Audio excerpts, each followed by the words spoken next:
اعوذ باللہ من الشیطان الرجیم بسم اللہ الرحمن الرحیم۔ السلام علیکم ناظرین، پروگرام درویش دی دنیا کے ساتھ میں حاضر ہوں، اور آپ تھوڑا سا حیران ہوئے ہیں کہ آج میں پھر دوسری سیٹ پہ بیٹھا ہوں۔ کچھ لوگ دنیا میں ایسے ہوتے ہیں کہ جن سے نا بندے کو بار بار ملنے کو دل کرتا ہے۔ ہم نے کچھ عرصہ پہلے ڈاکٹر یاسر حسین ستی الخیری صاحب جو میرے مرشد کے دیے تھے سرامہ سے تشریف لائے۔ ہم نے پروگرام تصوف پہ کیا، روحانیت پہ کیا، مرشد پہ کیا، مرید پہ کیا، روحانی مختلف اسرار و رموز پہ کیا۔ ہمارے دیکھنے والوں نے بہت پسند کیا، تو میں نے پھر ان کو ریکویسٹ کی کہ کیوں نہ ہمارے بہت سارے لوگوں نے بہت سارے میں سوال بھی کیے کہ ہمارے روحانیت کے حوالے سے، تصوف کے حوالے سے کچھ اور ایسی بیٹھکیں لگائی جائیں، کچھ ایسی نشستیں لگائی جائیں جن پہ دوبارہ ان پوائنٹس پہ، ان اسرار و رموز پہ کہ روحانیت ایک ایسی پورے اسرار وادی کہ ہر موڑ پہ، ہر جگہ پہ، ہر اینگل پہ، ہر زاویے پہ کوئی نیا زاویہ، کوئی نئی اسراریت، کوئی دبیز پردے پڑے ہوئے ہیں۔ بہت سارا پرابلم تو یہ ہوئی کہ ہمارے جو پہلے صوفی تھے اس میں پتہ نہیں کیا دنائی تھی، حکمت تھی کہ وہ بہت ساری باتیں نا اشاروں میں کرتے تھے، اشاروں کو نئے میں، اور بہت ساری باتیں سمجھنے والے سمجھ لیتے تھے، عام بندے کو سمجھ نہیں آتی تھی۔ لہٰذا ہمارے جو آج کے مہمان ہیں ڈاکٹر یاسر حسین ستی الخیری صاحب، یہ دبنگ بولتے ہیں، کھل کے بولتے ہیں، تو ہماری درخواست جب بھی ہم ان کو ریکویسٹ کرتے ہیں، درخواست کرتے ہیں، یہ لمبا سفر کر کے لاہور آتے ہیں، تو آج پھر یہ آئے ہوئے ہیں۔ تو آپ کے بہت سارے سوال جو آپ کر رہے تھے، بہت سارے سوال جو آپ نے کیے تھے، آج ان پہ بات ہوگی، اور آپ یقیناً ان سوالوں کے بعد اس پروگرام کو انجوائے کریں گے۔ تو ڈاکٹر یاسر حسین ستی الخیری صاحب، السلام علیکم۔ وعلیکم السلام ورحمۃ اللہ وبرکاتہ۔ آپ خیریت سے ہیں؟ جی الحمدللہ بٹی صاحب، آپ کی محبت، آپ کا پیار، آپ پھر ایک سفر کر کے لاہور آ گئے۔ بس جی بٹی صاحب، یہ آپ کی محبت ہے، جو درویش کی محبت ہے وہ کھینچ کے لاتی ہے، ویوز ہیں، اور لاہور داتا صاحب کی نگری ہے، تو آپ کا مرشد خانہ بری سرکار، کوئی شک نہیں، تو بری سرکار سے داتا صاحب کا یہ سفر ہے جو ہم دونوں کو ملاتا ہے۔ میرے بھاگ جاگے جو میری شہنشاہ ہیں حضرت امام بری سرکار عبداللطیف مشہدی، انہوں نے جو مجھے اپنی غلامی میں، جو اپنی قدموں میں جگہ دی، اور میں کہتا ہوتا ہوں کہ جس کو مرشد مل گیا اس کو کائنات مل گئی۔ تو آپ میرے اس شہر سے آتے ہیں، تو اور طبیعت کیسی آپ کی؟ الحمدللہ، اللہ پاک کا پیچھے ہم نے جو بیٹھے ہیں بڑا لوگوں نے پسند کیا، تو آج ہم روحانیت کچھ ایسے سوال جو چپتے ہیں لوگوں کو، جو آپ جن کو غلط فہمی کا شکار، ان پہ بات کریں گے۔ بس ایک بہت بڑا سوال ہر جو منکرین روحانیت کرتے ہیں کہ یہ جو وحدت الوجود اور وحدت الشہود ہے، جی یہ پہلی دونوں کیا چیزیں ہیں، اور ان دونوں میں بنیادی فرق کیا ہے، تاکہ ہمارے دیکھنے والوں کو سمجھ آ سکے کہ یہ ہے کیا؟ جی بہت خوبصورت سوال پروفیسر صاحب، اور عصر حاضر کی اصل میں جو نئی نسل ہے یہ جاننا چاہ رہی ہے۔ آپ نے پرانے صوفیوں کی بات کی تو وہ اشاروں کنایوں میں بات کر دیتے تھے، بلکہ محمد بخش صاحب تو کہتے تھے کہ خاصا لوگوں نے گالاما آگے کرنا نہیں مناسب کرنی، مٹھی کھیر پکا محمد بخشا کتے آگے کرنی، تو انہوں نے بہت بڑی بات کر دی ہے۔ لیکن کہیں نہ کہیں وہ بات ٹھیک تھی اس وقت، ٹھیک تھی، لیکن آج کل کا جب دور آ گیا، اے آئی کا دور آ گیا، ریسرچ کا دور آ گیا، تو آج کل کے دنیا پوری ریسرچ کر رہی ہے، اور مسلمان پہ روحانیت پہ کھوج لگا رہے ہیں، لوگ جاننا چاہتے ہیں، جی جاننا چاہ رہے ہیں۔ وہ کہتے ہیں یار ہم کیوں نہ رب کی قربت کے مزید جو جلووں میں کھوب جائیں۔ تو وحدت الوجود اور وحدت الشہود، یہ بیسیکلی آپ یہ سمجھے کہ وحی کے علم کی یہ تشریح ہے۔ تصوف جو ہے یہ وحی کے علم کی تشریح ہے، کیونکہ نبوت کا سلسلہ تو وحی پہ ختم ہو گیا نا، آخری وحی ہمارے نبی علیہ الصلوۃ والسلام پہ آئی، وحی کا تسلسل ختم ہو گیا، اس کے بعد وحی کی تشریحات آئی، انسان کا رب کے ساتھ تعلق جس طرح انسان نے محسوس کیا۔ علامہ اقبال رحمۃ اللہ علیہ نے خوبصورت بات کی کہ تصوف گونگا تجربہ ہے، اور یہ گونگا تجربہ ہے، اور اس گونگے تجربے کو جب آپ جیسا درویش زبان لگاتا ہے، یہ بھی اللہ کا خاص عطا ہوتی ہے کسی پہ کہ گونگے کو زبان لگ جاتی ہے۔ تصوف میں صوفی بڑے گزرے لیکن گونگے گزرتے ہیں، جو زبان والے ہوتے ہیں پھر وہ بتا جاتے ہیں۔ تو یہ دو بڑے صوفیاء گزرے ہیں۔ گونگے کا لفظ کیا انہوں نے استعمال کیا؟ گونگے کا تصوف ایک گونگا تجربہ ہے، گونگا تجربہ، جی، یعنی فیل تو ہوتا ہے لیکن بیان نہیں کیا جا سکتا، فیلنگ جو ہے وہ زبان پہ آ نہیں سکتی، محسوسات کی دنیا۔ یہ دو بندوں کی محسوسات ہیں، ابن عربی رحمۃ اللہ علیہ کی اور امام ربانی مجدد الفسانی رحمۃ اللہ علیہ کی۔ ابن عربی رحمۃ اللہ علیہ نے وحی کا علم جو سمجھا وہ وحدت الوجود کی گہرائیوں میں جا کے ہر طرف رب کے جلوے، انہوں نے کہا پوری مخلوق جو ہے وہ اس کے گرد گھوم رہی ہے، اور وہ مخلوق کے اندر ہے، ٹھیک ہے۔ جبکہ یہ فلسفہ آپ کو قرآن سے بھی ملتا ہے، حدیثوں میں بھی اس طرف اشارے آتے ہیں۔ حضور علیہ الصلوۃ والسلام کی مشہور حدیث کے حدیث قدسی کہ اللہ فرماتا ہے کہ زمانے کو برا نہ کہو، زمانہ تو میں ہی ہوں۔ تو زمانہ جب میں ہوں تو یہ پھر گردش ہے کہیں نہ کہیں، زمانہ تو میں ہی ہوں، جی۔ تو یہ ابن عربی رحمۃ اللہ علیہ اور ان کے طریق کے جتنے صوفیات ہیں وہ یہ کہتے ہیں کہ پوری کائنات میں رب کا وجود، پھر جو رب کہتے ہیں اللہ نور السماوات والارض، زمین آسمان کا نور، جی بے شک، وہ کہتے ہیں کہ ثقیل ہے یا لطیف ہے، نوری ہے، ناری ہے، بشر ہے، زمین ہے، ذرے ہے، کوئی بھی چیز ہے تو اس میں اللہ ہے، وہ وحدت کے قائل ہے۔ دوسری طرف جو شہود والے ہیں وہ کہ بلے شاہ نے بھی اسی کا پرچار کیا. جی بلے شاہ وحدت الوجود والے وجودی صوفی ہیں, اسی لیے تو کہتے ہیں کہ ٹا دے مسجد ٹا دے مندر جو کچھ رہندا ہے پر ایک بندے دا دل نہ ٹائیں دلاں وچ رب رہندا ہے.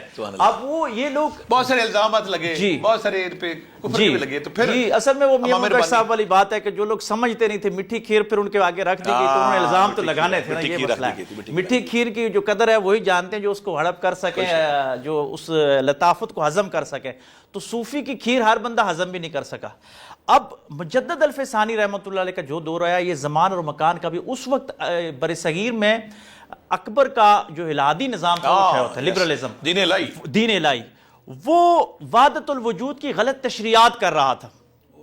اس دور میں وحدت الوجود کی تطبیق صحیح انداز کے ساتھ عوام تک پہنچ نہیں رہ پا رہی. اس کو پھر آسان لفظوں میں آپ وحدت الوجود کو ہی شاہ ولی اللہ محدث دہلوی نے تطبیق کی نا, کہ مجدد الفسانی نے یوں بیان کیا, انہوں نے کہا نا کہ ہر چیز میں رب کا وجود ہے, تو انہوں نے کہا ہر چیز میں وجود نہیں ہے بلکہ ہر چیز رب کا شہود ہے, رب کا ایک ہونے کی گواہی دیتی ہے, شہادت دیتی ہے. اس کو پھر ایک اور اس طرف ابھی لوگ گئے نہیں ہیں. وحدت الوجود اور وحدت الشہود کے درمیان میں اقبال کا فلسفہ خود ہی آ گیا. ٹھیک ہے, وجودی تو اپنے آپ کو ختم کر دیتے ہیں نا, شہود والے گواہی دیتے ہیں, لیکن اقبال نے درمیان میں تہذیب نفس کی بات کی کہ یار خود ہی تو بھی تو خدا کا نائب ہے. اگر تو انسان ہے تو وہ وجود بھی ہے لیکن تیرا وجود بھی ہے, کیونکہ تیرے وجود کو بنانے والا وہ تو خلیفہ ہے. جی تو خلیفہ ہے, اللہ کا خلیفۃ الارض ہے, اور پہلا خلیفہ ہے انسان آدم. اس سے پہلے جو مخلوق آئی جنات کو ان کو خلیفہ نہیں بنایا گیا, خلیفہ ہمیں ہی بنایا گیا. تو یہ وہ وجودی کنسپٹ ہے جس کی 3 ڈیفینیشنیں ہو گئی, یعنی وحدت الوجود, وحدت الشہود اور خودی. اور میں سمجھتا ہوں کہ 21ویں صدی میں وحدت الوجود اور وحدت الشہود کو خودی کے تناظر میں دیکھا جائے, کیونکہ آج کل کا جو انسان ہے اس کے اندر یہ بات آ چکی ہے کہ اپنا آپ منوانا چاہ رہا ہے, اور اللہ بھی خوش ہوتا ہے. مخلوق اللہ کا کنبہ ہے, اور جو کنبہ پروان چڑھے, کنبہ اپنی مثبت خودی اگر اجاگر کرنا چاہتا ہے تو رب کو تو اپنی مخلوق پہ پیار آتا ہے, وہ تو بنانے والا وہ خوش ہوتا ہے. ہاں خودی کے جلووں میں بعض اوقات, پچھلی دفعہ بھی ہم نے بات کی تھی کہ کشف رحمانی کے ساتھ کشف شیطانی کی ایک باریک لائن ہے, کیونکہ شیطان کو کئی ہزار نوری حربے دیے گئے ہیں. یہ نوری حربوں میں لوگوں کو گمراہ کرتا ہے, اس لیے جہاں ہو جائے تو وہاں پہ پھر کہا جاتا ہے کہ کامل مرشد کی طرف آ جائے, کہ وجود بھی اور شہود بھی اور خودی بھی سمجھانے والا پیچھے کوئی ہونا چاہیے, لیکن وہ بھی کوئی رازن یا ٹھگ نہیں ہونا چاہیے بلکہ مرشد ہونا چاہیے. اس کی الگ ایک ڈیفینیشن ہے, لیکن یوں یہ فلسفہ جا کے بنتا ہے کہ وجود, شہود اور پھر خودی. اب ایک فکرے میں وحدت الوجود ہر جگہ رب کے جلوے, جی, اور وحدت الشہود کا ہر چیز رب کی شہادت دے رہی ہے, شہادت دے رہی ہے. اور خودی اس کے درمیان کے اپنا وجود ایگزسٹ کر رہا ہے انسان, گواہی کے علاوہ اس کا اپنا ایک الگ وجود ہے. خودی اور خودی اور تکبر اور انانیت میں ایک باریک فرق ہے. بڑی پیاری بات کی آپ نے, خودی اور تکبر. فرعون نے اناؤلک کہا, ٹھیک ہے, وہ متکبر تھا, مارا گیا. منصور نے اناؤلک کہا, وہ عاجز تھا, وہ خودی کی بات کر رہا تھا, لیکن اس کو ڈیفائن ہمارے کلندر لاہوری نے آ کے کیا. منصور ڈیفائن نہیں کر سکا اس انداز کے ساتھ جو فلسفہ اقبال نے آ کے سمجھا دیا. اقبال نے بھی خودی کی صورت میں اناؤلک کہا ہے کہ تو خدا کا راز ہے, اس چیز کو سمجھنے کی الفاظ کا بہتر چناؤ کیا, الفاظ کا بہتر چناؤ. آپ بات کر رہے ہیں منصور کی, منصور الحق کو لے لیں, یا پھر باجزید بستامی کو لے لیں, یا پھر سرمد مجذوب کو لے لیں. ان تینوں نے جب اناؤلک کا نعرہ لگایا تو بہت سارے لوگ کنفیوز ہوتے ہیں کہ یہ جب اناؤلک نعرہ تھا یہ کہ روحانی راز تھا یا کچھ شرک تھا, یہ اناؤلک کیا تھا. بہت عرصے سے ایک راز, ایک نا گمراہی چل رہی ہے عوام میں. تو آپ کی صحبت سے میں فائدہ اٹھاؤں گا کہ ہمارے دیکھنے والے لوگ بتائیں وہ کس کیفیت میں, کس حال میں, کس موڈ میں, جلووں کے کس رگ میں تھے جو ان کے منہ سے اناؤلک نکلا, تاکہ ہمارے دیکھنے والوں کو سمجھ آ جائے. اصل میں حدیث قدسی کا مفہوم ہے, بڑی مشہور حدیث کے حضور علیہ السلام نے فرمایا کہ بندہ, میں مختصر بیان کرتا ہوں, کہ نفلی تقرب کے ذریعے اس مقام تک پہنچ جاتا ہے کہ اس کی زبان میں بن جاتا ہوں. آنکھ ہاتھ ہے, باقی چھوڑے زبان کی ہم بات کر رہے ہیں.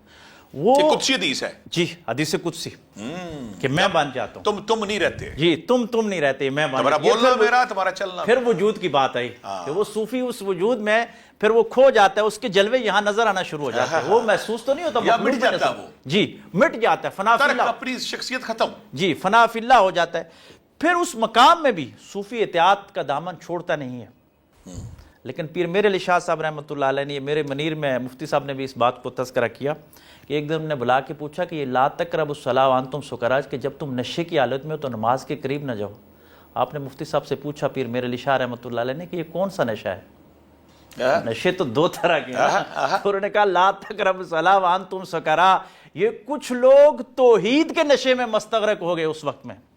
بایزید بستامی رحمۃ اللہ علیہ، منصور الحاج اور سرمد درویش مجذوب، یہ انہوں نے وہ جلوے اس حد تک پی لیے اور یہ اس راز کو برداشت نہیں کر سکتے. اپنی ذات اتنی فنا ہو گئی، اپنی اس فنا ہو گئے اور ان کی زبان سے وہ چیزیں نکل گئی. یا جلوہ اکبر اس قدر مستغرق ہو گئے جی، اور جذب کی کیفیت میں، یعنی عام حالت میں نہیں، سکر کی حالت میں، جذب کی حالت میں یہ بات کہی. جب ظاہر میں آتے تھے تو یہ چیز نہیں تھی. لیکن ان تینوں کے دور میں ایک چیز تھی کہ وقت کی حکومتیں، ہر دور کی جو حکومت ہوتی ہے وہ جو سچا صوفی ہوتا ہے نا اس کے ساتھ وہ ٹکراتی ہے. یہ قبیل کربلا سے چلی آ رہی ہے. اسی لیے تو کشف المحجوب میں سیدنا عثمان علی اجویری نے کہا نا کہ امام عالی مقام اولیاء اور صوفیاء کے سرخیل اور امام ہے. کوئی شک، ہر دور میں سچے صوفی کا بادشاہ جو ہوتا ہے کہیں نہ کہیں ٹکراؤ ہو جاتا ہے. کوئی شک. ان تینوں کے ساتھ یہ ہو گیا کہ جس دور میں ان چیزوں کی انہوں نے بات کی تو وقت کی حکومت بھی ان کے خلاف تھی، اور پھر علماء سو جی وہ بہانے تلاش کر رہے، اور علماء سو بھی تھے، علماء سو بھی تھے. پھر فتوے کی کیفیت ایسی تیار کر دی گئی کہ بعض اوقات علماء سو اور حکمرانوں کا ایسا ایک گٹھ جوڑ ہوتا ہے کہ جو علماء ربانین ہوتے ہیں ان کی آواز بھی دب جاتی ہے یا مجبوراً اس کو شامل ہونا مصلحت کا شکار ہو جاتا ہے، مصلحت کا شکار ہو جاتا ہے، یا اس وقت وہ رخصت پہ ہوتے ہیں. ایک عزم ہوتا ہے، ایک رخصت ہوتا ہے. جس طرح کربلا کا واقعہ ہوا تو امام عالی مقام عزم کی طرف آئے تو امت کے بہت سارے لوگ امام کو حق سمجھ رہے تھے لیکن وہ رخصت پہ تھے. تو یہ عزم کے راستے پہ آئے اور پھر ان تینوں کے ساتھ جو ہوا وہ تاریخ ہے. لیکن یہ بھی تاریخ ہے کہ آج دن تک دنیا پھر انہی کو مان رہی ہے، ان کے چرچے ختم نہیں یعنی کہ جو ان کے منہ سے نکلا انا الحق کا نعرہ وہ خود نہیں تھے، رب بول رہا تھا کہ حدیث قدسی کے مطابق کہ میں اس کی زبان بن جاتا ہوں. اب اس زبان میں کوئی جلوے ایسے نظر آئے جس طرح امام ربانی مجدد فیضانی رحمۃ اللہ علیہ کے حوالے سے بھی ایک بات ہے، بات کھل گئی تو وہ کہے ان کے حوالے سے بات ہے کہ میں مقامات کی سیر کرتے ہوئے مقام صدیقیت تک پہنچا تو ان کے حاسدین نے بھی ایک شوشہ چھوڑ دیا کہ یہ دیکھیں مجدد صاحب سرحد میں بیٹھ کے مقام صدیقیت سے اوپر اٹھنے کی بات کر رہے ہیں. ہمارے دیکھنے والوں کے لیے کہ ہمارے بہت زیادہ تر سلاسل جو ہے مولا کائنات حضرت رضی اللہ تعالیٰ عنہ کے سے تک ان کی ولایت تک ان کے مقام کی قدموں تک پہنچتے، لیکن جو سلسلہ نقش بندی ہے ہمارے بڑے پیارے بھائی ہیں اور جو امام ربانی رحمۃ اللہ علیہ نے جو حیات جوانما طاری کی، یہ سلسلہ وہ سلسلہ ہے جو حضرت ابوبکر صدیق رضی اللہ تعالیٰ عنہ تک جاتا ہے. تو بہت سے لوگوں کو غلط فہمی ہے کہ سارے سلاسل، لیکن یہ جو نقش بندی ہمارے بھائی ہیں یا امام ربانی نے یا امام باقی باللہ ان کے مرشد تھے، ان کا جو سلسلہ ہے یہ حضرت ابوبکر صدیق یار غار، اور میں شاید ہی کسی نے پیار کیا کسی دوست سے جو حضرت ابوبکر صدیق رضی اللہ ان تک جاتا ہے. یہ تو بات ہوگی کہ یہ ہوگی بات. اب یہ بعض کا کہا جاتا ہے کہ یہ صوفی جو ہے یہ دلوں کے حال پڑھ لیتے ہیں. یہ سچ ہے؟ اور وہ کون سی قوت یا طاقت ہوتی ہے یا ان کو تصرف ملتا ہے یا یہ اس تک پہنچ جاتے ہیں؟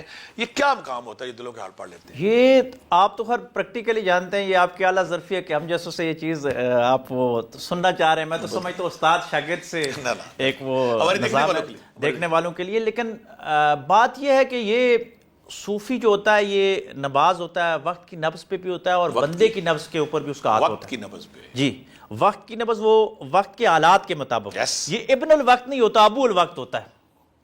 علماء ظاہر اور صوفی میں یہ فرق ہے کہ وہ ابن الوقت بن جاتے ہیں، یہ ابو الوقت ہوتا ہے. یہ وقت کی نبض پکڑ کے اس طرف لے جاتا ہے. اللہ تبارک و تعالیٰ وقت کی نبض پکڑنے کی وجہ سے اس کو یہ اختیار دے دیتے ہیں کہ جو اگلے بندے کے ہوتا ہے دل میں ہوتا ہے، صدور میں ہوتا ہے، صدور میں اگر خیر ہے تو یہ خیر بھی جا کے ٹچ ہوتی ہے، اور اگر شر ہے تو صوفی کی نگاہ دیکھ جاتی ہے. اور اسی لیے کہا گیا کہ اتقوا بفراست المومن، کہ مومن کی فراست سے ڈرو، وہ اللہ کے نور سے دیکھتا ہے. یہ اللہ کا نور اس کی آنکھوں میں، پھر وہ حدیث قدسی کہ میں اس کی آنکھ بن جاتا ہوں، وہ نہیں دیکھ رہا ہوتا، رب کی نگاہ دیکھ رہی ہوتی ہے، اور وہ سینوں کا علم پھر بتا دیتے ہیں. اور یہ علم صحابہ اکرام سے بھی ثابت، شہد کی مکھیوں سے بھی ثابت، کہ شہد کی مکھیوں کو بھی قرآن میں وہ واقعہ آ گیا سورہ نمل میں کہ سلیمان علیہ السلام آگے تو شہد کی مکھی کو یہ الہام ہو گیا.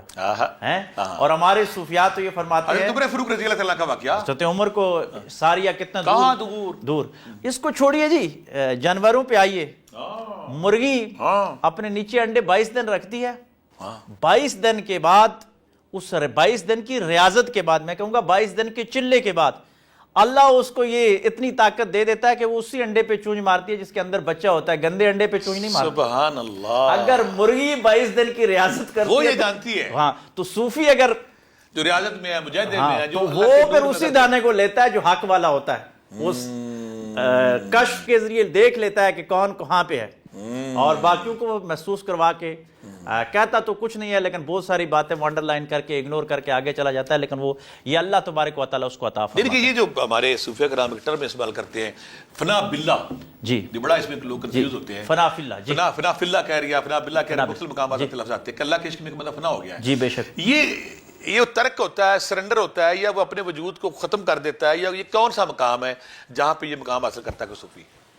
صوفی جو ہے یہ اپنے نفس کو مار دیتا ہے، کیونکہ نفس کی دو تین یا قسمیں اپنے ہیں۔ وجود کو تابع کر دیتا ہے اللہ جی اللہ کے وجود کے تابع کر دیتا ہے۔ نفس جب روح کے تابع ہو جاتا ہے، کیونکہ روح امر ربی ہے، نفس جب روح کے تابع ہو جاتا ہے، کیونکہ روح ہمیشہ ذکر اور تمانیت اسی طرف جاتا ہے، لیکن نفس بعض اوقات اس کا خواہشات، گرا، دنیاوی ان خواہشات۔ دونوں کے آپس میں لڑائی رہتی ہے۔ ہاں۔ جو نفس روح کے تابع ہو جاتا ہے وہ اللہ تبارک و تعالیٰ کی ذات میں فنا ہو جاتا ہے، وہ مستغرق ہو جاتا ہے، وہ مختلف راستے طے کرتے ہوئے وہاں تک پہنچ جاتا ہے، اور بعض اوقات تو ایسے ہوتا ہے کہ اس کی زبان سے جو نکلتا ہے وہ ہو جاتا ہے۔ کئی کن فیکون ہوتا ہے۔ کن فیکون، کئی کرامتوں میں لوگوں نے دیکھا کہ جو بات کہہ دی گئی ہو گیا۔ اسی لیے تو امام علی مقام نے کچھ نہیں کہا کربلا میں، اگر وہ کہہ دیتے کچھ تو پھر رکنی تو نہیں تھی، پھر زمانہ تقدیر ختم ہو نبض جاتی۔ کائنات تھا اور میرے۔ حضور علیہ السلام نے یہ بات بتائی، میں تو سمجھتا ہوں یہ وہ راز تھا جو نوریوں کو بھی نہیں معلوم تھا۔ نہیں تھا۔ طائف میں حضور علیہ السلام پہ ستم ہو رہا ہے تو جبریل پتھر لے کے کھڑا، نکالیے زبان سے، لیکن حضور سمجھتے تھے کہ میری زبان سے جو نکل گیا پھر یہ ٹھہرنا نہیں ہے،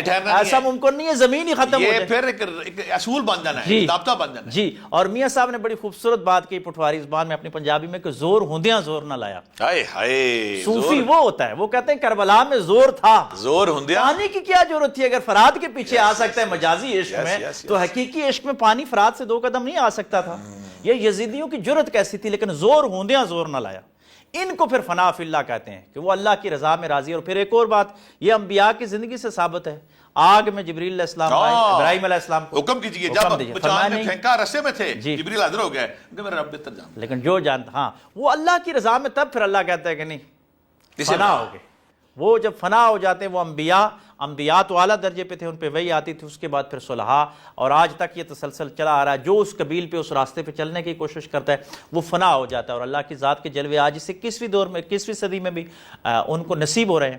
آپ نے بڑی پیاری بات کی کہ جو نفس ہے نا جب روح کے تابع ہو جاتا ہے، جی ہمارے دیکھنے والے اکثر کوشچن کرتے ہیں، بلکہ بہت سارے لوگوں نے پیچھے سوال بھی کیے تھے، اور بلکہ آپ نے اس پہ بات بھی کی تھی، لیکن ہم پھر تھوڑی سی کر لیتے ہیں۔ قلب، نفس اور روح، تھوڑا سا ڈفرینشیٹ کریں کہ تینوں میں کیا فرق ہے؟ نفس جو ہے یہ انسان کے اندر وہ مشین لگی ہوئی ہے جو خواہشات کو ابھارتا ہے، اچھی خواہش بھی اور بری خواہش بھی، یہ نفس سے نکلتی ہے۔ روح جو ہے اوپر ججمنٹل انداز کے ساتھ بیٹھا ہوا ہے کہ جس طرف یہ ڈیسیژن کرتا ہے اور جسم اس طرف عمل کرتا ہے، تو روح کو اس کی پازیٹیو ویوز بھی جاتی ہیں اور نیگیٹو بھی جاتی ہیں، دونوں جاتی ہیں۔ پازیٹیو کرے گا تو وہ اور پاک ہو جائے گا، اور ستھرا ہو جائے گا، شیشے کی طرح پاک ہو جائے گا، اس میں کیا سب چیزیں نظر آنا شروع ہو جائیں گی۔ لیکن اگر نیگیٹو ویوز آئیں گی تو پھر اور گندا ہو جائے گا، جس میں پھر ایک وقت آتا ہے جو قلب سیاہ ہوتا ہے، اس پہ کوئی ہدایت کی بات بھی اثر نہیں کرتی۔ ان سب کے جو پیچھے ہے وہ قلب ہے۔ الا بذکر اللہ تطمئن القلوب، کہ بے شک بے قرار دلوں کا چین اللہ کے ذکر میں ہے۔ ذکر پہ ابھارتا نفس ہے، ابھارتا نفس مطمئنہ جو ہوتا ہے، نفس مارا، نفس ملما، نفس مارا، ملامت والا نفس کچھ برائی سے روکتا ہے، لیکن مطمئنہ والا اس کو ذکر کی طرف لے کے جاتا ہے۔ جب وہ لے کے جاتا ہے روح کو قرار آتا ہے، اور پھر قلب مطمئن ہو جاتا ہے۔ قلب جو ہے یہ انسان کے اندر طمانیت کی طرف لاتا ہے، روح جو ہے اس چیز کو محسوس کرتا ہے، اور نفس جو ہے یہ ابھارتا ہے۔ اب بنیاد نفس کی ہے، موت جو آنی ہے، آپ فلسفہ دیکھیں کہ یا کل نفس ذائقۃ الموت کہا گیا، کلو نفس ذائقۃ الموت، ہر نفس نے موت کا ذائقہ چکھنا ہے۔ کل روح الموت نہیں کہا گیا، موت نے نہیں، اور کل جسد ذائقۃ الموت بھی نہیں کہا گیا کہ جسم نے موت کا ذائقہ چکھنا ہے۔ لفظ نفس آیا ہے، اور اسی نفس کو پھر یا ایھا النفس المطمئنہ کہا کہ ارجعی الی ربک راضیۃ مرضیۃ فادخلی فی عبادی وادخلی جنتی۔ وہاں بھی نفس کی بات کی گئی ہے کہ نفس جائے گا، کیوں کہ اس نفس نے خواہش پیدا کرنی ہے، اور یہ خواہش کا انجام بھی پھر نفس نے بھگتنا ہے۔ اور میرے کریم آقا صلی اللہ علیہ وآلہ وسلم نے کیا کمال بات فرمائی، فرمایا جانتے ہو ذائقوں میں سب سے زیادہ ذائقہ کس چیز کا؟ فرمایا موت کا ذائقہ سب سے طویل ہے، کہ قیامت کے دن بھی جب لوگ اٹھائے جائیں گے تو ان کی زبان پہ موت کا ذائقہ محسوس ہوگا۔ اس کی پھر تشریح میں صوفیاء فرماتے ہیں کہ جو نیک نفس ہے، نفس المطمئنہ ہے، وہ نورانی حلاوتوں کا ذائقہ موت کے ذریعے چکھتے ہیں، نورانی حلاوتوں کا، حلاوتوں کا۔ اسی لیے تو حضرت بلال نے کہا اپنے بیٹے کو، صاحبزادے کو، کہ میرا انتقال ہو جائے تو سب سے پہلے دف بجانا، کیونکہ میرا نفس ملائے اعلیٰ سے مل جائے گا۔ لیکن دوسری طرف جو نفس امارہ ہوگا، جو برائیوں کی طرف آپ کو ترغیب دیتا ہے، اس پہ پھر اتنا عذاب والی، ادھر تو علاوتیں نورانی ذائقہ، ادھر عذاب کا ایسا ذائقہ ہوگا کہ وہ قیامت کے دن اٹھنے تک وہ ذائقہ محسوس کرے گا۔ میں اکثر کہا کرتا ہوں کہ یہ ذائقے دونوں ہم نے بنانے ہیں، ہمیں اختیار دیا گیا ہے کہ ہم نفس مطمئنہ والا، ذکر والا، اللہ کی یاد والا، تسبیحات والا اور پازیٹیو ویوز والا ذائقہ لے جائیں تو موت میں، اور اگر ہم نیگیٹو والا لیں تو پھر یہ قیامت تک ہوگا، اور قیامت کے بعد حساب کتاب کے بعد پھر بھی یہ ذائقہ ہمارا پیچھا نہیں چھوڑے گا۔ روح اور جسم اور قلب ان کے ساتھ ساتھ ہیں، لیکن ابتدا ہم نے اصلاح بھی نفس کی کرنی ہے، تہذیب نفس کی بھی بات کرنی ہے، اور اس نفس کو ہی سمجھانا ہے۔ نفس اگر اعتدال کے راستے پہ آ جائے تو ہمارے بہت سارے مسائل الگ ہیں، اور قرآن نے الگ الگ بات کی ہے۔ روح کی الگ ہے، روح امر ربی ہے، نفس کی الگ بات کی ہے، اور قلب کے ذکر کے ساتھ جوڑ دیا ہے۔ تینوں میں فرق کیسے؟ تینوں میں الگ الگ چیزیں ہیں۔ عام لوگ جو اسے مکس کر دیتے ہیں۔ جی نہیں، اچھا، آپ کی صحبت سے فائدہ اٹھاؤ گا کہ جب یہ بہت سارے میں دیکھا کہ ایک درویش ہے، ایک درویش ہے، صوفی، اللہ کا بندہ، فقیر ہے، وہ کسی پہاڑی پہ، کسی غار میں، کسی چشمے کے کنارے پہ، کسی دریا کے کنارے، سمندر کے کنارے، کسی کٹیا میں، کسی جھونپڑی میں خاموش بیٹھا ہے۔ بے شک وہ خاموشی اس کی انجمن ہے، خاموشی سے لطف لے رہا ہوتا ہے، گوشہ نشینی ہے۔ وہ کیا حالت ہے کہ دنیا ترک، دنیا لذتوں کا ایک سیلاب آیا وہ ہر طرف، جی، وہ کیا سرور ہے، وہ کیا مستی ہے، وہ کیا لیول ہے کہ دنیا کی لاوتوں کو، لذتوں کو، سرور کو چھوڑ کے وہ دنیا سے دور اپنی مستی میں گم اور مطمئن ہے۔ جی بے شک بے شک۔ نشے میں جب آنکھ اٹھاتا ہے، اس کی دنیا میں سمندر ہوتے ہیں نشے کے سرور کے، وہ کیا کیفیت ہے، وہ کیا وجہ ہے، یہ روحانیت کا کون سا مقام ہے جب صوفی اپنی خاموشی کو انجوائے کرتا ہے؟ یہ خلوت در انجمن ہے۔ خلوت در انجمن، جی، اور پھر انجمن در خلوت بھی ہوتا ہے۔ انجمن در خلوت بھی، جی، آپ جیسے لوگ جو مخلوق کی خدمت کر رہے ہیں، سکرین پہ آ کے بیٹھے، لیکن ان کا دل کسی اور خلوت کا ہوتا ہے۔ اور کچھ ایسے ہوتے ہیں جو انجمن کو چھوڑ کے وہاں خلوت میں بیٹھ کے انجمن آباد کیے ہوتے ہیں، ان کے پاس اور مخلوقات ہوتی ہے، پوری دنیا کی چیزیں آ رہی ہیں۔ اسی لیے تو ابراہیم بن ادم نے بڑی خوبصورت بات کی اسی خلوت کے حوالے سے کہ شہزادے تھے، بادشاہ وقت، 100 من بعض روایتوں میں آتا ہے، اگر تھوڑے بھی کیے جائیں تو گلاب کے پھول آتے اور اس پہ وہ سوتے تھے۔ ایک دن شہزادی نے جب بستر بچھایا تو وہ چند لمحے خود لیٹ گئی کہ گلاب کے بستر پہ لیٹنے کا کیا مزہ، ہر روز تازہ پھول آتے ہیں۔ آپ نے تیش میں آ کے دیکھا کہ آ کے وہ سو گئی، وہ جو ہی سوئی تو اس کی نیند لگ گئی، وہ تو پریکٹس کے لیے سوئی تھی، دیکھنے کے لیے محسوس۔ شہزادہ ابراہیم بن ادم آئے تو انہوں نے آ کے اس کو چانٹا رسید کیا، وہ پہلے روئی پھر مسکرائی، یہ تقدیر بدلنے کی رب جب کسی کو فرمایا تو روئی کیوں اور ہنسی؟ روئی تو چلو میں نے مارا، ابراہیم ادم کی قسمت بدلنے تھی۔ اس نے کہا میں اس لیے روئی تو چلو مجھے درد ہوا، ہنسی اس لیے ہوں کہ چند لمحات گلاب کے پھولوں پہ لیٹنے کا یہ انجام اتنا سخت زناٹا ہے، اور جو ساری عمر ان پہ سوتا رہا اس کا کیا انجام ہوگا۔ یہ بات تیر کی طرح لگ گئی ابراہیم ادم کے، باغ نکلے جنگلوں کی طرف، بیابانوں کی طرف، اور بادشاہ چھوڑ دی، وقت کا جو بادشاہ یا رئیس تھا ان کا والد چھوڑ دی۔ آپ دریا کے کنارے اپنی گدڑی سی رہے ہیں تو ایک پرانا دوست آیا، فرمایا وہ یہ خلوت کی بات کر رہے، فرمایا وہ اچھا تھا کہ شاہی بستر تھا، ارد گرد ملازم تھے، یہ اچھا اپنی گدڑی سی رہے ہو تو انہوں نے کہا یہ اچھا، اس نے کہا یہ کیسے؟ انہوں نے اپنی سوئی اٹھا کے دریا میں پھینکی، کہا مچھلیوں کو کہ میری سوئی لے آؤ، ہر مچھلی سوئی لے کے آئی، فرمایا صرف میری، باقی سب نیچے چلی گئی، ان کی رہ گئی بات، فرمایا یہ بادشاہی ہے۔ یہ صوفی جو خلوت میں بھی بیٹھ کے، اسی لیے تو میرے منیر میں بھی یہ بات ہے کہ صوفیاء ولایت تقسیم کرتے ہیں، دنیا کی جو ولایت ہے اس کے حوالے سے ایک الگ چیپٹر ہے کہ وہ اس ولایت میں بھی اللہ تبارک و تعالیٰ ان کو بہت سارے صوفیاء کو، کتبوں کو اختیار دیے جاتے ہیں۔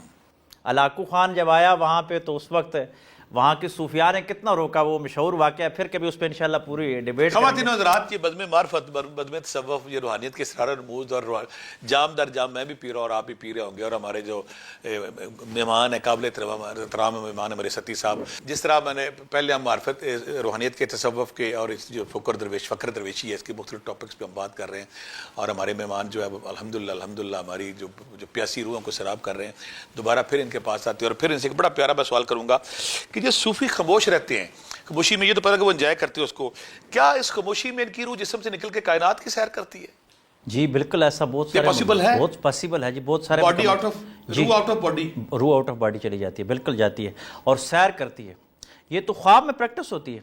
ہر آدمی جو مسلمان ہے یا غیر مسلم ہے اس کو دکھایا جاتا ہے. بے شک ابھی تک پوری دنیا کی دیکھیں جدید سائنس خواب کی پورے ایکسپیریمنٹ تک نہیں پہنچ سکی کیا ہے. ابھی تک پوری دنیا خواب کی کوئی 100% تحقیق نہیں کر سکی کہ کیا ہے، روح کدھر جاتی ہے. ایک بندے کو ڈرونی خواب آ رہے ہیں، ایک بندہ جنت کی سیر کر رہا ہوتا ہے، اور ایک بندہ انبیاء کی صحبت میں چلا جاتا ہے، صوفیاء کے سوتے ساتھ ہی. ہر بندے کی الگ الگ فائل اوپن ہو جاتی ہے. تو یہ روح جو ہے، پھر بات ہے کہ جدھر نفس جاتا ہے، نفس کے اثرات جو ہوتے ہیں وہ روح پہ ہوتے ہیں. اچھے اعمال والے نفس کی جو روح ہے وہ کہیں اور سیر کرتی ہے، برے اعمال والے کہیں شیطان لے کے کہیں اور چلا جاتا ہے. جب ہم فوت ہوتے ہیں، روز رات کو سوتے ہیں، تو اس کو موت سورہ کہا گیا نا، کہ صبح ہماری روح پلٹ آتی ہے جب جاگتے ہیں.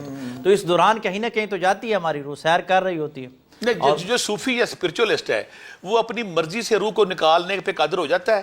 صوفی جی، یہ پھر وہی بات ہے کہ جو اللہ تبارک و تعالیٰ کے اتنے قرب میں چلا جاتا ہے کہ راضی برضا ہو جاتا ہے، پھر اللہ تبارک و تعالیٰ اس کو یہ اختیار دے دیتے ہیں، یہ مقام کہ وہ کن کہتا ہے. وہ اختیار ہے جی، اب جاگتی آنکھوں سے وہ باختیار ہے، باختیار ہے. کہیں کہیں مقامات پہ مجدد الفسانی رحمۃ اللہ علیہ کو 7 مقامات پہ دیکھا گیا ایک وقت میں، تو اس کی روح حلول کر کے وہاں پہ گئی. باقی مقامات پہ جب دیکھا گیا تو یہ یہاں سے معلوم یہ ہوا کہ ایک روح میں صوفیاء اکرام کئی نظارے کر سکتے ہیں اور کہاں کہاں کی سیر کر سکتے ہیں، اور جو یہ کہا اور جاتا ان کا مادی جسم وہاں پہ ہی موجود ہوتا ہے. پہلے جو کہا جاتا ہے کہ صوفی پہلے روحانی طور پہ سفر کر سکتا ہے، اور جب اس کے مقامات درجات بلند ہوتے ہیں تو وہ فزیکل باڈی کے ساتھ بھی وہ کر سکتا ہے. جی، یہ صوفی قادر ہوتی ہے. جی، اس پہ ایک بات ہے کہ سب سے پہلی بات تو یہ کہ حضور علیہ الصلوۃ والسلام کی جو معراج جسمانی ہے، یہ بات دیکھیں، ہر صوفی جو ہوتا ہے حضور علیہ الصلوۃ والسلام کے قدموں کی خاک تلاش کرتا ہے، اس کے قدموں کے نیچے نیچے فیض تلاش کرتا ہے، جس کو جو ملے گا حضور وہ رول ماڈل ہمارے. حضور کو اللہ تبارک و تعالیٰ نے اٹھایا. 1,24,000 پیغمبروں میں جو جسمانی معراج ہے وہ میرے اور آپ کے آقا و مولا صلی اللہ علیہ وآلہ وسلم کو ہی. اور پھر ہمارے صوفیاء کے بارے میں تو فرمایا گیا کہ میری امت کے علماء بنی اسرائیل کے انبیاء کے مثل ہوں گے. یہ علماء ربانیین ہیں، میری امت کے علماء بنی اسرائیل کے انبیاء کے مثل ہوں گے. سبحان، شان دیکھیے. جی، شان دیکھیے. حضور کو جو معراج ہوئی جسمانی، تو پھر وہ والی معراج تو وراء الورا، اس کا تو کوئی کمپیریزن ہے ہی نہیں. لیکن دکھایا یہ گیا کہ اگر فالو کرو گے تو ممکن ہے آپ کے ساتھ. میں ایک جاگتی آنکھوں کے ساتھ ایک واقعہ آپ کو سناؤں. سردار عبدالقیوم خان آزاد کشمیر کے وزیر اعظم گزرے، تو وہ ایک انٹرویو میں بتا رہے تھے کہ ہمارے زمانے میں جب میں بچہ تھا تو میں نے آزاد کشمیر میں ایک صوفی کو دیکھا کہ بہوے پرواز تھا. جی، زمین تابع کی ہوئی تھی. تو یہ ہوتا ہے اس مقام پہ، وہ اپنی کیفیات کرتے ہیں. لیکن ہم اسلامی تصوف میں اس صوفی کو زیادہ کارآمد سمجھتے ہیں جو مخلوق کی خدمت لوگوں میں بیٹھ کے کرتا ہے. کیونکہ اس 21ویں صدی میں، سائنس اور ایجادات کی صدیوں میں، اب اس وقت ربانیت کے مقابلے میں زہد تھا ہمارا اسلامی زہد. پچھلی دفعہ بھی آپ نے خوبصورت بات یہ کی تھی. لیکن اب دنیا کسی اور طرف گئی ہے، اور اب صوفی کو میدان میں یعنی مارکیٹ میں رہنا ہوگا، وہاں رہ کے کردار سازی، یہ تہذیب سازی، کردار سازی، اور اس کے ساتھ ساتھ نئی نسل کو سائنس کے ساتھ ملاتے ہوئے. میں آج کل کے جتنے بھی لوگ تصوف کے حوالے سے، میں ان کو کہتا ہوں کہ جدید سائنس سے ریلیٹ کریں. انبیاء کو دیکھیں کہ موسیٰ علیہ السلام کو اس دور میں جادو اور شاعری تھی تو جادوگروں کا توڑ ان کو دیا گیا. عیسیٰ علیہ السلام کے دور میں حکمت تھی تو مردے زندہ کرتے تھے. میرے اور آپ کے آقا و مولا صلی اللہ علیہ وسلم آئے تو بلاغت عروج پہ تھی، فن خطابت تھا. حضور علیہ الصلوۃ والسلام کو جوامع الکلام امی بنا کے بھیجا گیا کہ سب کی ماں ہو، جو براہ راست رب کائنات سے استفادہ کرتے ہوئے مخلوق کے دیر. تو یہ صوفی بھی یہ ہوتا. آپ دیکھیں کہ بعض صوفیاء نے میدان میں تلوار اٹھائی، بعض صوفیاء غاروں میں چلے گئے، بعض صوفیاء ایسے ہے کہ وہ بیٹھ کے لوگوں کا علاج کرتے رہے، بعض صوفیاء بادشاہوں کے ساتھ رہے. بڑے بڑے بادشاہوں کے ساتھ رہے. تو صوفی پھر وہ کہتے ہیں کہ ابو الوقت ہوتا ہے، وہ دیکھتا ہے کہ وقت کیا ہے، مجھے اس وقت دیکھتا ہے کہ اس وقت صوفی کی کون سی اور ڈیوٹی ہوتی ہے. وہ رب کی طرف سے عطا کی گئی ڈیوٹی ہوتا ہے. وہ سمجھتا ہے کہ اب میں نے تلوار اٹھانی ہے. ویسے کرنی نے ایک دور میں تلوار بھی اٹھائی، ڈیوٹی تھی. ایک وقت میں وہ جلوے تھے کہ کرن کی بستیوں میں اپنی والدہ کی خدمت کے لیے بیٹھے رہے، بارگاہ رسالت تک نہ جا سکے اس انداز کے ساتھ. اور ایک وقت وہ بھی آیا کہ تلوار اٹھا کے لڑتے. پھر سارے لوگ جانتے ہیں کہ علاؤدین صابر کلیر ان کے جو مرید خاص تھے شمس ترک، انہوں نے پھر جب قلعہ فتح کیا اور اس میں گئے. یہاں پہ روحانیت کے ذکر اذکار کے حوالے سے نا ہمارے دیکھنے والے بات کے کنفیوز ہوتے ہیں. ایک ذکر اکثر ذکر ہوتا ہے کہ ذکر خفی. جی، ذکر خفی اور زبان سے جو ذکر ہم کرتے ہیں, ان دونوں میں کیا فرق فیل کرتے ہیں آپ, کیا اس پہ فرق ہے؟ دیکھیں ذکر ظاہری ذکر تو یہ کہ آپ کی زبان چل رہی ہے, لیکن یہ زبان چلتے چلتے ایک وقت ایسا آتا ہے, ایک کیفیت ہو سکتی ہے کہ آپ کا دل اور دماغ کہیں اور ہوتا ہے, زبان کہیں اور چل رہی ہوتی ہے. یہ پریکٹس کے ذریعے ہوتا ہے. بالکل سیم لائک اس طرح کہ جب 2 کلاس کا بچہ پیپر کر رہا ہوتا ہے تو وہ 2+2 4 کر کے سیکھ رہا ہوتا ہے, لیکن وہی بچہ جب MSc کرتا ہے میتھ میں جا کے تو وہ 2+2 4 نہیں کرتا, وہ فوراً اس کو ذہن میں آ جاتا ہے, وہ فارمولا کلیئر ہو جاتا ہے. یہ ذکر خفی جو ایلیٹ اوپری کلاس ہے, جی اوپر والی کلاس میں جا کے جہر کرتے کرتے کرتے پھر خفی کی باری آتی ہے. خفی اس لیے ہوتا ہے کہ بات کرتے ہو میں اور آپ بات کر رہے ہیں, لیکن قلب اس بندے کا جاری ہوتا ہے, قلب اللہ کے ساتھ مستغرق ہو جاتا ہے, اس کا دماغ اور دھیان اس طرف لگا ہوتا ہے. کچھ لوگوں نے اس میں ایک غلط فہمی پال لی کہ یہ والا جو دل ہے جسمانی دل کی دھڑکن نہیں, دل کی دھڑکن نہیں, یہ کچھ غلط ایکسپیریمنٹ مارکیٹ میں اصل میں شبدہ بازیاں اور کچھ مافوق الفطرت چیزیں کرنے کا شوق. صوفی سچا جو ہوتا ہے وہ تو عام انسانوں کی طرح رہتا ہے, عاجزی کے ساتھ رہتا ہے, انسانی. وہ کبھی بھی یہ نہیں کہتا. حضور علیہ السلام پہ وہی آتی تھی, پھر بھی کمال دیکھیے کہ قرآن میں کہا قُلْ إِنَّمَا أَنَا بَشَرٌ مِثْلُكُمْ, کہ میں تمہاری طرح بشر ہوں, صرف مجھ پہ وحی آتی ہے.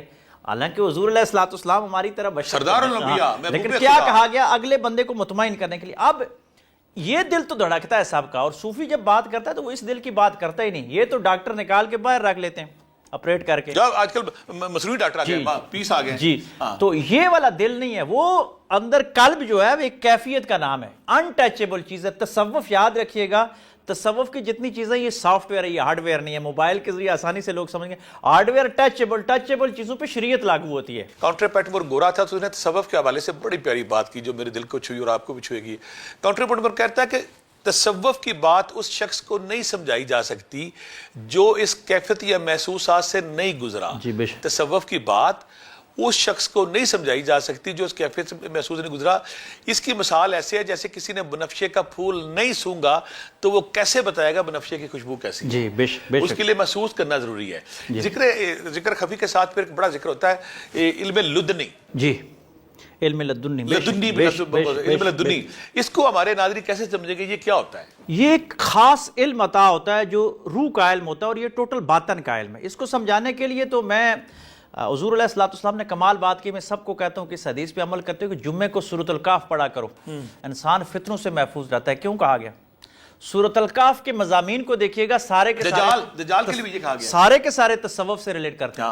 خضر علیہ السلام کے پاس علم لدنی تھا, موسیٰ علیہ السلام صاحب شریعت, اور واقعہ قرآن میں ہے. کیا کہا گیا؟ جاؤ جہاں مچھلی زندہ ہوگی, جہاں بچہ وہ کشتی میں پھر دیوار کے پاس جائے بچے کو کریں گے, پھر دیوار کو ٹھیک کریں گے اور کشتی کو سراغ کریں گے. کشتی کو سراغ. علم لدنی وہ ہے کہ جہاں مچھلی زندہ ہو وہاں خضر ہوتا ہے, اور آج کل وہاں پورٹل کھلتا ہے. جہاں ضمیر زندہ ہو جائے, جہاں قلب زندہ ہو جائے, سمجھو وہ سچا صوفی ہے جس کی صحبت میں بیٹھ کے وہ اس بندے کے پاس علم لدنی موجود ہے. کہ موسیٰ علیہ السلام نے بھی تو اپنے خادم کو کہا کہ یہ مچھلی رکھنا, وہ مچھلی جو ہے وہ وہاں زندہ ہو کے جا کے دریا میں چلے گی. مچھلی کو مسالہ لگا ہوا تھا, جی مسالے لگے ہوئے تھے. تو یہ ایک اس کی تشریح آ گئی کہ جہاں زندگی ملتی ہے وہ علم لدنی والا آدمی ہوتا ہے. باطن کی زندگی جہاں پہ ملتی ہے, استعارہ ہے کہ وہ ہوتا ہے. اور پھر ظاہر کی بات, کشتی توڑ دی گئی, عیب دار جو خدمت کیا اس کے, لیکن فرمایا یہ آپ کا اور میرا فراق کا بین ہم زیادہ چل نہیں سکتے سوال. یہ وہ علم لدنی کا علم ہے. پھر اسی میں یہ ایک اور بات, صحابہ کہف کا واقعہ آیا, وہ بھی تصوف سے ریلیٹڈ ہے, اور قرآن کے اندر کتنا عرصہ رہے. اور پھر کمال دیکھیے باطن کے لوگوں کا کہ قرآن کیا کہتا ہے, 4 وہ تھے تو 5واں کتا, 5 وہ تھے تو 6واں کتا. حضرت عزیر علیہ السلام کا دیکھیں, جی حضرت عزیر علیہ السلام جب سوتے ہیں جا کے اور ان کا جو پیالے میں وہ رس نکالتے ہیں, تو 100 سال بعد جب اٹھتے ہیں تو پیالے کے رس کے اوپر جھاگ ویسے کا ویسے تھا, اور جو گھوڑا تھا ہڈیوں کا پنجر بنا ہوا تھا. ایک ہی ٹائم پہ اللہ نے گھوڑے پہ وقت گزار دیا, پیالے پہ ٹھہرا دیا.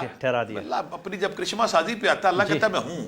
علم لدنی جو ہے یہ خاص کیٹیگری کے بعد حاصل ہوتا ہے, یا اللہ تعالیٰ کسی کو ویسے بھی دیتا ہے. اس میں 2 طرح کے ہیں جی, وابی بھی ہوتا ہے اور کسبی بھی ہوتا ہے.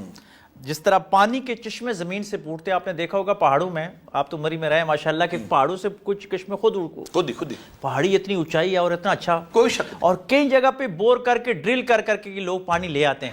سیم یہ انسان کی مٹی پہ بھی کسی جگہ پہ یہ چشمہ اللہ فیض سے خود بخود پھوٹ اس کی جاتا ہے، بات اس کا صحیح ہے، فیضان نظر رب ہو کی جاتا بات ہے، صحیح کرم ہے، ہو جاتا ہے۔ رب کسی جگہ پہ اگر نہیں ہے تو پھر لیس الانسان الا ما سعی، کہ انسان جس کی کوشش کرتا ہے وہ مل جاتا ہے۔ اس میں بلکہ یاسر بھی یہ کہوں گا کہ دیکھیں اللہ کی ذات، میں یہ ایک اقرار کرتا ہوں، مانتا ہوں کہ کروڑوں اربوں لوگ میرے سے زیادہ نیک ہیں، ان کی راتیں، ان کی رات جگہ، ان کی باتیں، ان کی تقوی، ان کی عبادات، ان کی نافل، ان کی ذکر، ساری زندگی ان کے لیے، لیکن وہ بالکل نامعلوم اور بالکل ویسی دنیا سے چلے جاتے ہیں۔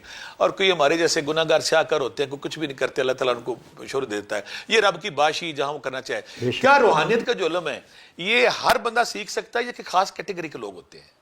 دیکھیں جی، کسی کا وہ شعر ہے بڑا مشہور کہ محبت کے لیے کچھ دل مخصوص ہوا کرتے ہیں، یہ وہ نغمہ جو ہر ساز پہ گایا نہیں جاتا۔ تو سیکھنے پہ پابندی تو نہیں ہے، جس کا روح ہے، جو روح رکھتا ہے وہ روحانیت کا علم سیکھ سکتا ہے۔ لیکن یہ مفتی احمد یار خان نعیمی صاحب نے غالباً کہا تھا کہ حکم ہوا ہے کہ کوئی آنا نہ پائے، جو آ جائے پھر جانا نہ پائے۔ یہ راستہ چنیدہ لوگوں کا ہے جو فضلی ہوتے ہیں، کسب سے لیں یا باب سے لیں، جن کے اندر کھوج، لیکن ہوتے یہ فضلی لوگ ہیں، یہ چنیدہ لوگ ہوتے ہیں۔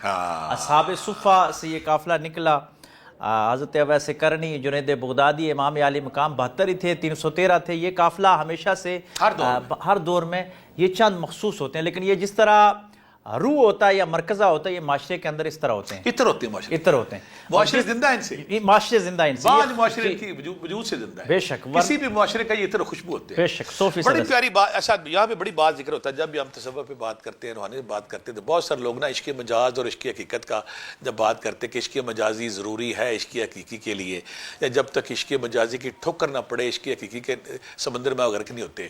تھوڑا سا یہاں پہ آپ بتائیں گے کہ عشق مجاز کیا ہے اور کیا اس کی ٹھوکر ہی عشق حقیقت میں لکھی جاتی ہے، یہ کیا ہے اس میں ذرا؟ دیکھیں جی، مجاز میں دو طرح کے لوگ لیتے ہیں مجاز۔ ایک تو مجاز سے مراد وہی ہے کہ اللہ کی مخلوق جو ہے اس کو مجاز لیتے ہیں، کیونکہ انسان خلیفہ ہے تو وہ کہتے ہیں خلیفہ مجاز، یعنی اللہ تبارک و تعالیٰ کا خلیفہ ہے تو وہاں سے اس کے ساتھ پیار کرنا۔ مخلوق جو ہے یا اللہ کا کنبہ ہے تو کنبے سے پیار کرو تو اس کا مالک خوش ہو جاتا ہے، کنبے سے پیار کرو تو اس کا مالک خوش ہو جاتا ہے۔ کسی کے بچوں سے پیار کرو تو باپ خوش ہی ہوگا نا، مثال اس طرح نہیں دے رہا لیکن کنبے کے ریفرنس سے میں مثال دے رہا ہوں۔ تو اللہ تبارک و تعالیٰ کی مخلوق سے اگر آپ پیار کرو نا صدقے دل کے ساتھ، مجاز میں ہی کرو، تو وہ حقیقت کے راستے کہیں کھول رہا ہوتا ہے، کیونکہ مخلوق اس کی ہے۔ لیکن یہ ہے کہ پیار کے نام پہ اس کا استحصال نہ کرو، پیار کے نام پہ اس کا استحصال نہ کرو۔ کہیں ایسا نہ ہو کہ آپ نام تو مجاز محبت کا دے رہے ہو اور اس کا استحصال کر رہے ہو۔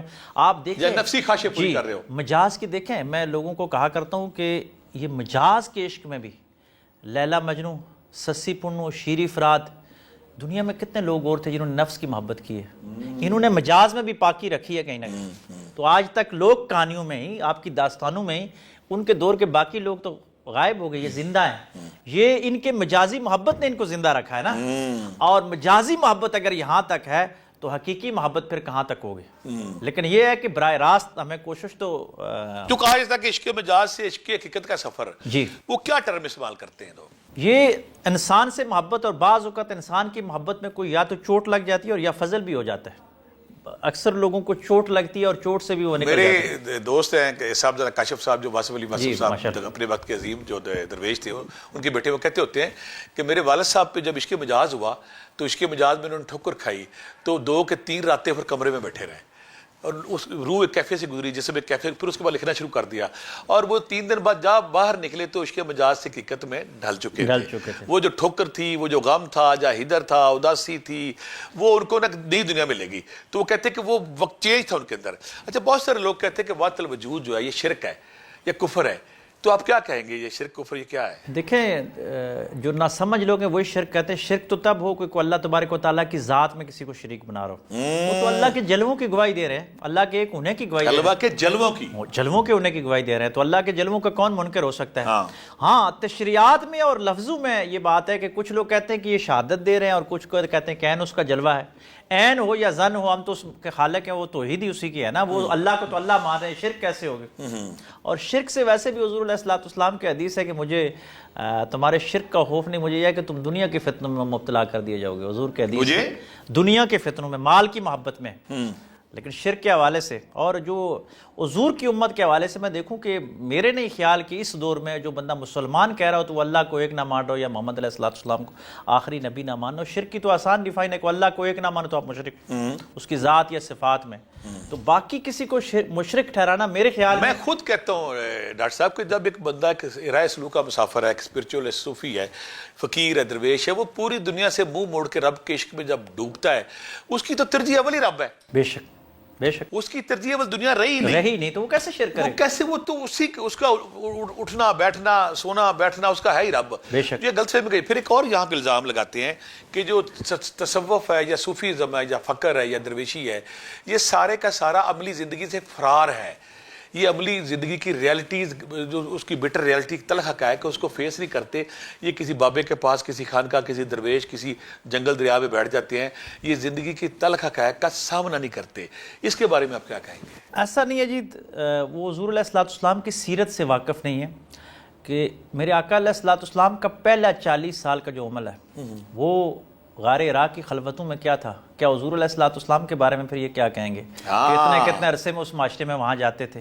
حضور ہمیں بتا رہے تھے کہ تسخیر کائنات کے لیے تسخیر ذات ضروری ہے.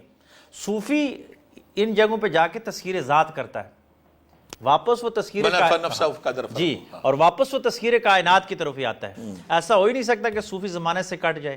ہاں اپنے آپ کی باطنی جو ہے اس کی آپ کہتے ہیں تربیت کے لیے، تہذیب نفس کے لیے کبھی مناسب وقت میں وہ چلا جاتا ہے. اور حضور کی میں نے کہا پہلے 40 سال کی زندگی ہے غار ہرا. اب عبادت تو خانہ کعبہ میں بھی ہو سکتی تھی نا، موجود تھا. غار ہرا اتنے دور جا کے مجھے میں کسی پروگرام میں شامل تھا تو ایک اینکر ہمارے تو مجھے کہنے لگے کہ آپ، میں نے کہا یہ جو صوفی ہے یا درویش ہے یا رائے فقر کا مسافر کچھ عرصے کے لیے دنیا سے ڈسکنیکٹ ہو کے مراقبہ یا تنہائی اختیار کرتا ہے. تو جب میں نے کہا کہ آقا کریم جاتے تو کہنے لگا وہ تو وہاں نماز پڑھنے جاتے تھے. تو میں نے بڑے ادب سے کہا کہ نماز تو اس وقت تھی نہیں.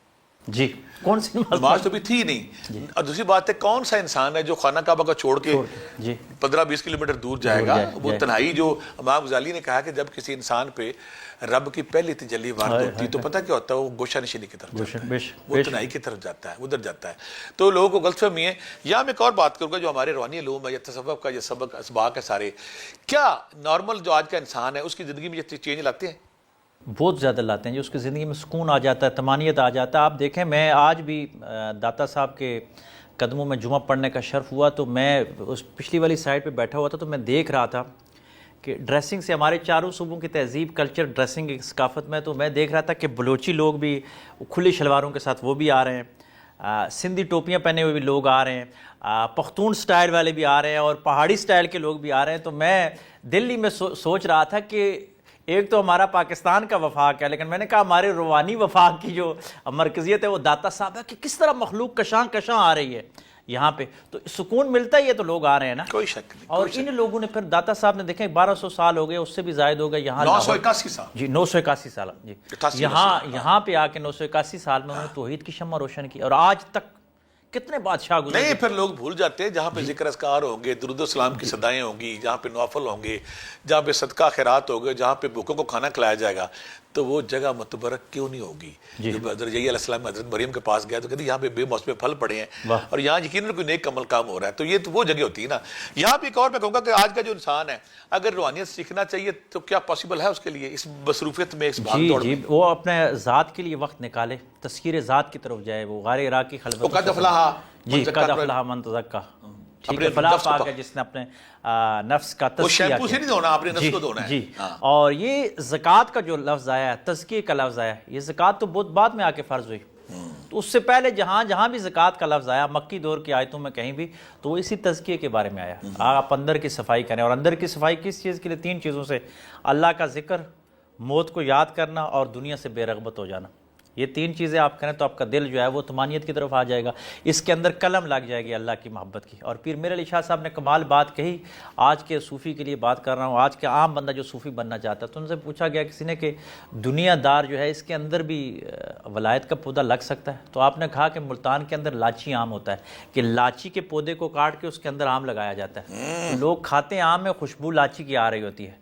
فرمایا دنیا دار کے قلب میں بھی اگر کوئی صوفی ہو نا تو وہ لگا قلم اللہ والوں کی لگا دیتا ہے اور پھر وہ دنیا کی علاوت ختم ہو جاتی ہے اور وہ محبت جو ہے وہ اللہ کے ذکر کے آنا شروع ہو جاتی ہے۔ پروگرام ہمارا آخر کی طرف بڑھا تو یہاں پہ ایک بہت بڑا سوال اکثر ہمارے معاشرے میں کیا جاتا ہے اور بہت سارے لوگ غلط فہمی کا شکار ہیں اور بہت سارے لوگ دلیل مانگنے کی کوشش کرتے ہیں۔ تو آج میں ڈاکٹر صاحب کی صحبت سے فائدہ اٹھاؤں گا۔ بہت سارے لوگ کہتے ہیں کہ جو تصوف ہے یہ قرآن و حدیث سے ثابت کرے گی، قرآن و حدیث سے ثابت نہیں ہے۔